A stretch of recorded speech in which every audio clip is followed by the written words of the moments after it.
Picture this. It is 7 a.m. on a Tuesday. You shuffle to the kitchen in your cozy backless slippers, just like you have done every morning for the past 15 years. The coffee is brewing, the floor is slightly damp from where you wiped the counter the night before, and then, in less than a second, everything changes. That is exactly what happened to Margaret, a 71-year-old retired nurse from Phoenix, Arizona. One ordinary morning, one familiar pair of slippers, one small wet patch on the kitchen tile. The result? A fractured hip, 3 months in rehabilitation, and the terrifying realization that she might never return to the life she loved. Her hiking club, her volunteer work, her Saturday morning trips to the farmer's market with her granddaughter. What makes Margaret's story so chilling is not how unusual it is how common it is. Every single year in the United States, more than 300,000 seniors are admitted to the hospital because of fall-related injuries. And here's the part that almost nobody talks about. Research consistently shows that the wrong footwear is a contributing factor in nearly half of those cases. You read that correctly, nearly half. The shoes on your feet right now, or the lack of them, may be quietly setting you up for a fall that could change the rest of your life. And the most frightening thing, most of the footwear choices that put seniors at greatest risk feel perfectly comfortable. They feel familiar, they feel fine, but they are not fine. And today, we're going to talk about exactly why, and more importantly, what you can do about it. In this guide, we'll walk through 5 of the most dangerous footwear choices that steal mobility, independence, and quality of life from women over 60 across America. We'll look at the real biology behind why your feet need different support now than they did 20 years ago. And we'll share 3 genuinely life-changing solutions that podiatrists recommend to their own family members. The kind of practical, affordable advice that does not require a fancy prescription or a huge budget. Because here's the truth. Margaret did go back to her hiking club. It took time, determination, and a few important lessons about footwear. But she made it. And so can you. Let's start from the beginning. Why the shoes that worked at 50 can hurt you at 70. Before we get into specific footwear mistakes, it's worth understanding what's actually happening to your feet as you age, because most women are never told this, and it changes everything. Your feet are not the same feet you had in your 40s. That's not a complaint or a diagnosis, it's just biology. 3 major physical changes happen to nearly every woman's feet over the course of their 60s and 70s, and each one has real consequences for the shoes you choose. The protective padding thins. The bottom of your foot is naturally cushioned by fat pads, layers of soft tissue that absorb the impact of every step. Over time, those pads thin out significantly. Walking on hard surfaces without adequate cushioning is a bit like walking in paper-thin ballet flats on concrete. The impact travels directly into your bones and joints rather than being absorbed. Your balance sensors become less reliable. Inside your feet are thousands of nerve receptors that constantly send information to your brain about where your body is in space. After age 65, these sensors can lose up to 30% of their effectiveness. That means your body's automatic balance correction system, the one that keeps you upright without you even thinking about it, is working with less accurate information. And your joints become more sensitive to misalignment. Decades of movement gradually affect the ligaments and tendons that hold your foot bones in position. Your feet naturally widen and shift slightly. When your footwear doesn't account for this, even small misalignments in the foot create compensating stress all the way up the chain: knees, hips, lower back. Understanding these 3 changes is what makes the difference between choosing shoes that feel okay and choosing shoes that actually support the body you have today. Now let's talk about the 5 footwear choices most likely to work against you. Deadly choice number 1. High heels, even the sensible ones. Let us get the obvious one out of the way first, but stay with us because there is a part of this story that most people miss entirely. Yes, stilettos are dangerous. Most women already know that. But what is far less understood is the hidden damage caused by what we think of as sensible heels, those modest 1 to 2 inch pumps that so many women have worn to work for their entire careers. Here is the mechanics of it. Even a heel as low as 2 inches shifts your entire body weight forward onto the ball of your foot. Studies show this increases pressure on the front of your foot by approximately 75%. Your toes are compressed into a narrowed space, your calf muscles shorten and tighten over time, and your spine compensates for the forward tilt by adjusting its natural curve, which creates downstream strain on your knees, hips, and lower back. For decades, your body managed this. The padding in your feet was thicker, your muscles were stronger. The compounding damage was quietly accumulating, but not yet showing up as pain. Then you turned 60, or 65, or 70, and suddenly, after years of tolerating it perfectly well, everything caught up at once.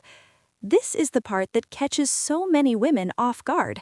The damage from wearing heels in your 40s and 50s does not disappear when you stop wearing them. The shortened Achilles tendons, the bunion deformities, the hammer toes, these structural changes in your foot remain, and they significantly increase your risk of falls and chronic pain in your senior years. Consider Linda, a 68-year-old former bank manager who wore 2-inch heels to work 5 days a week for nearly 3 decades. She felt like she was being responsible by avoiding stilettos, but by the time she retired, the bunions she had been managing for years became unbearable. She ended up needing surgery, a 12-week recovery that robbed her of the travel she and her husband had spent 30 years planning. What to do instead? Look for shoes with a heel height of no more than ½ an inch and a wide, stable base. Your goal is a shoe where your weight is evenly distributed across the entire foot rather than pitched forward. Many modern dress shoes and walking flats are genuinely attractive without any meaningful heel at all. Your feet will notice the difference within days. Deadly choice number 2. Flip-flops. Yes, even for short trips. If you live in Florida, Arizona, California, or anywhere warm, this one might sting a little. But flip-flops are genuinely one of the most foot-damaging options available, especially for women over 60. The core problem is biomechanical. With every single step in a flip-flop, your toes must grip and curl slightly to prevent the shoe from flying off your foot. This gripping motion is completely unnatural. It shortens the muscles on the underside of your toes, alters your normal walking pattern, and creates tension that travels up through your foot and into your calf and shin. On top of that, flip-flops offer essentially zero arch support. Every step sends shock vibrating directly into your bones and joints. For a younger person with resilient tissue, the body can absorb this without much trouble. But once the natural cushioning in your foot has thinned with age, that repeated impact accelerates the breakdown of cartilage and joints in ways that can lead to lasting pain. The most common injury is plantar fasciitis, inflammation of the thick band of tissue that runs along the bottom of your foot from heel to toes. It feels like a sharp, stabbing pain in your heel, especially during your first steps in the morning. And once you have it, it is notoriously slow to heal. Many women deal with plantar fasciitis for 6 months or longer. But the damage does not stay in the foot.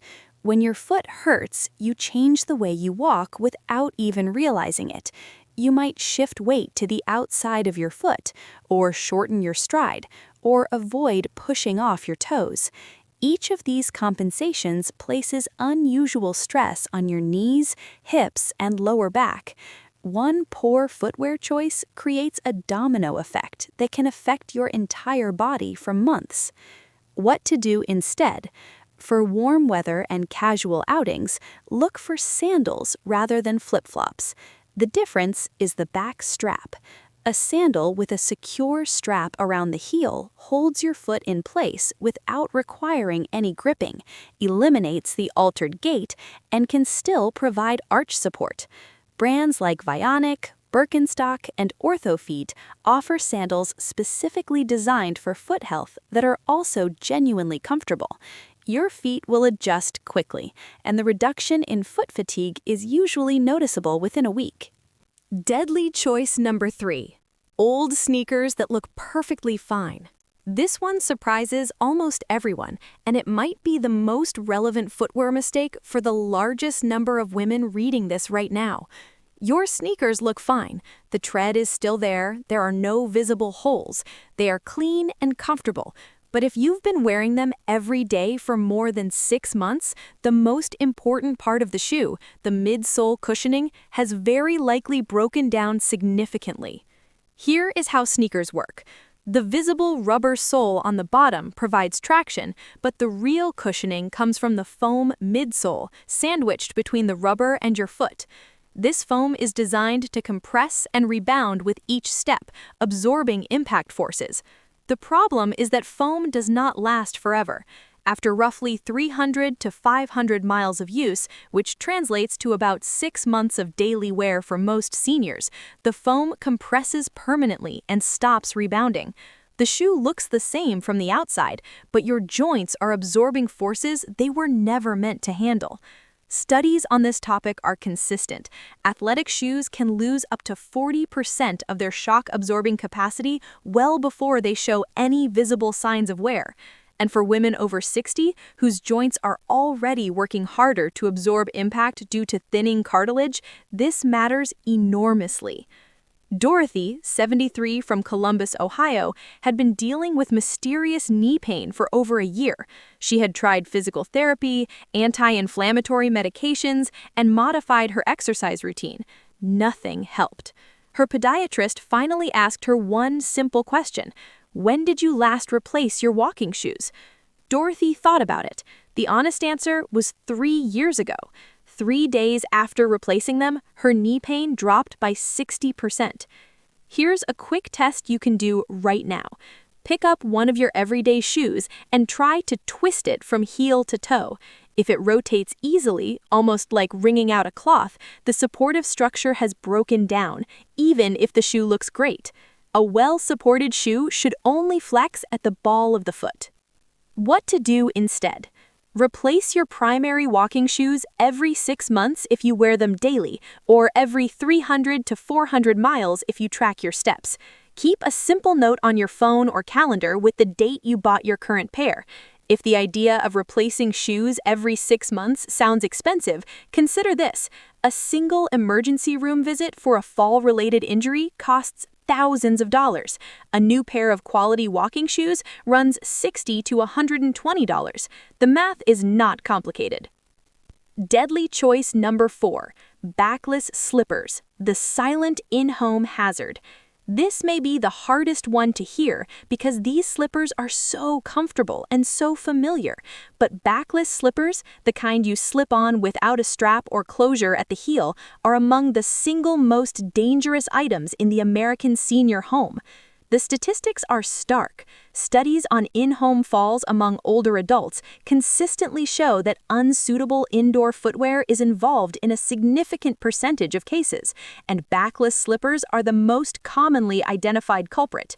These falls tend to happen not on stairs or in the bathroom, but during ordinary moments, turning quickly to answer the phone, reaching for something in a cabinet, stepping over the dog.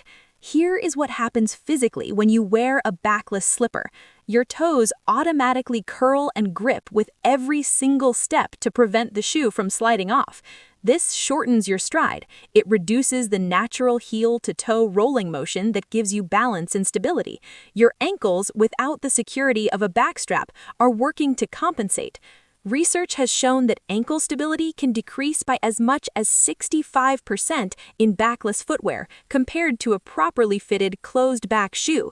You do not feel this happening, but your body is working much harder to keep you upright, and it's a battle that becomes harder to win as the day goes on and your muscles tire. The cruelest irony is that backless slippers feel comfortable and safe. They are soft, they are easy, they have no pressure points. But comfort and safety are not the same thing, and nowhere is that more true than in footwear for seniors. What to do instead? Replace backless slippers with closed-back house shoes. You do not need to sacrifice comfort. There are dozens of excellent options that are just as soft and cozy as slippers, but include a firm heel counter and a non-slip rubber sole. Look specifically for the words closed back and non-slip sole when shopping. If the idea of replacing backless slippers for years and the feeling of a backstrap feels strange at first, give yourself 2 weeks to adjust. Most women find they stop noticing within a few days, and the increased stability becomes something they genuinely appreciate. Deadly choice number 5. Shoes that were the right size 20 years ago. Here is a fact that surprises nearly everyone who hears it for the first time. Your feet change size as you get older, not just a little, significantly. The ligaments and tendons that hold the bones of your foot together gradually relax over decades of standing and walking. As they do, those bones spread. The average woman's foot is nearly half a size wider at age 70 than it was at age 40. Some women go up a full size in width. Yet the majority of women continue to buy the same shoe size they have worn since their 30s, because that is the size they have always been, and the idea that your feet could grow seems strange. When your foot has widened but your shoes have not kept up, you are squeezing your feet into a smaller space than they need. This does far more than cause blisters or discomfort at the end of the day. Chronically tight shoes restrict blood circulation to your feet and toes, a serious concern for women with diabetes or any circulation issues. They compress the nerves that run along the top and sides of your foot, which can trigger or worsen peripheral neuropathy. And when your feet are numb, your risk of falling increases dramatically because you cannot feel the ground properly. There is also the matter of arch height. Most women's arches gradually lower over time. If you have been relying on the arch support built into a shoe that matched your arch 20 years ago, that same shoe may now be providing support in exactly the wrong place, creating pressure rather than relief. Susan, a 69-year-old retired teacher from Atlanta, wore size 8 shoes her entire adult life. When she visited a specialty footwear store for the first time, the fitter measured her standing foot and found she actually needed a size 9 wide. The moment she put on the correctly sized pair, she said it felt like her feet had been holding their breath for years and finally got to exhale. What to do instead? Get your feet measured professionally, standing up, not sitting, and both feet separately. They are often slightly different sizes. Do this every few years, and always buy for the larger foot. Choose shoes that are sized to your actual current foot, not the foot you remember having. When you try on shoes, there should be about a thumb's width of space between your longest toe and the end of the shoe, and your foot should not feel squeezed on any side. 3 life-changing solutions that actually work. Now, for the part that matters most. Knowing what to avoid is only half the equation. Here are 3 evidence-based, practical solutions that have genuinely transformed the mobility and independence of thousands of women just like you. Solution number 1. Get a real professional fitting. Not a shoe store fitting where someone hands you a metal measuring device and reads off a number. A real professional fitting from a specialty comfort footwear store or a podiatrist-affiliated retailer. A proper fitting takes time, at least 20 to 30 minutes for a thorough assessment. Both feet are measured while you are standing because foot size changes under the load of your body weight. Width is measured at several points, not just the widest part. Arch height and flexibility are evaluated to help determine what kind of support you actually need. And a good fitter will watch you walk, even just across the store, to observe your natural gait and identify any obvious patterns that footwear could address. When Margaret finally visited a specialty store after her fall, the fitter discovered she had been wearing shoes that were a full size too narrow. She had no idea. She had been in the same size her entire adult life, and the gradual widening of her feet had gone completely unnoticed. The right shoes did not feel dramatically different at first, but within 2 weeks, the chronic aching in her feet that she had assumed was just part of getting older had almost entirely disappeared. To find a good fitting specialist, look for stores that specifically describe themselves as comfort footwear, orthopedic footwear, or therapeutic footwear retailers. These stores employ staff with specific training in foot health rather than general fashion retail.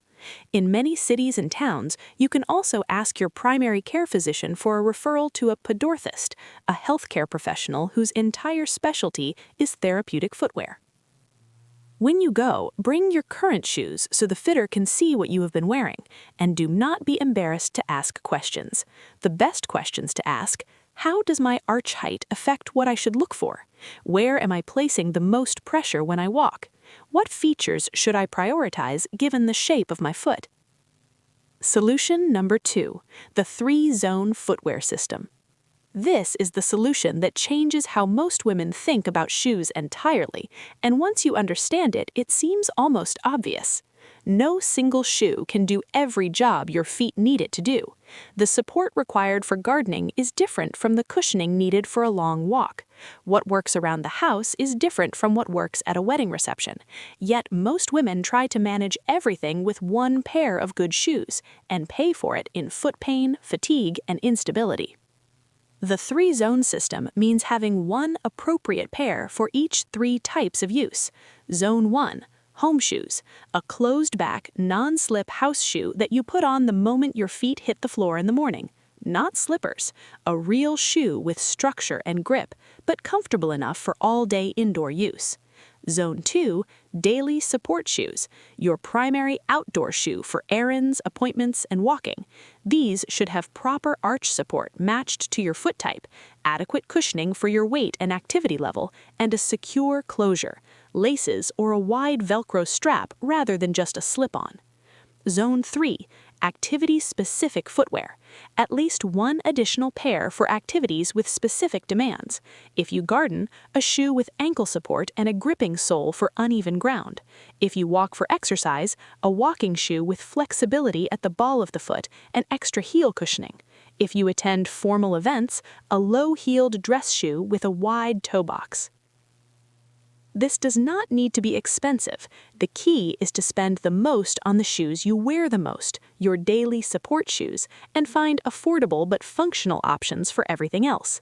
As Margaret put it, I spent years trying to save money by buying one nice pair. Now I have 3 pairs at different price points, and my total spending is the same, but my feet feel completely different.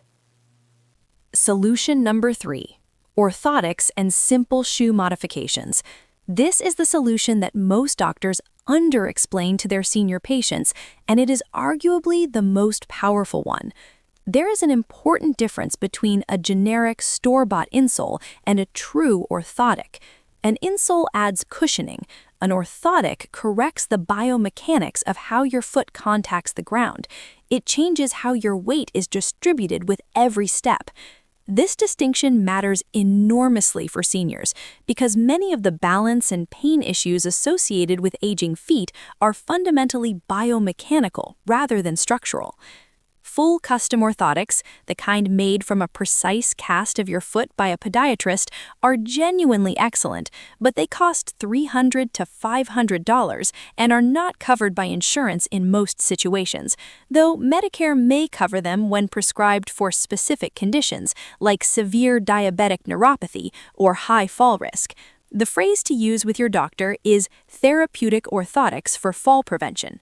The good news is that you do not necessarily need full custom orthotics to see significant benefits. Heat-moldable semi-custom inserts, available at many pharmacies and specialty stores for $30 to $60, offer a middle ground option that studies show provides 70 to 80% of the benefit of fully custom devices for most people without severe deformities. Beyond inserts, a few simple and inexpensive modifications can transform the shoes you already own. Professional shoe stretching, available at most cobbler shops for around $15, can add width in tight spots without affecting the rest of the shoe. Gel cushion pads placed precisely over your specific pressure points can reduce impact forces significantly. Even replacing the factory insoles in your shoes with higher quality aftermarket versions can make a meaningful difference in daily comfort and joint protection. Margaret now uses heat-moldable inserts in all 3 of her shoe categories. The difference, she says, is like the difference between driving on a flat tire and driving with properly inflated ones. You do not realize how much the compensation was costing you until it stops. Your next step, and it is not a small one. Let us come back to Margaret. 18 months after her fall, she is back at the farmer's market every Saturday morning. She is back with her hiking club. She was the one who suggested their most recent trail. Her granddaughter asked her recently why she had not done this kind of thing more when she was younger. Margaret smiled. "I did not know I could," she said. Here is what we want you to take away from this. Mobility is not something that just happens to you, it's something you actively protect. And one of the most direct ways you can protect your mobility, your independence, and your quality of life as a senior woman in America is through the seemingly small, entirely practical decisions you make about what you put on your feet every day.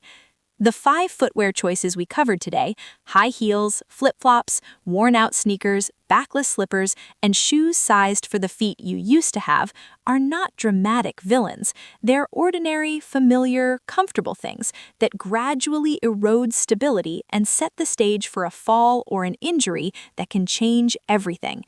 And the 3 solutions, a proper professional fitting, the 3-zone footwear system, and the right orthotics or modifications, are not complicated. They do not require a prescription or a large budget or a major lifestyle overhaul. They require only the decision to take your feet seriously.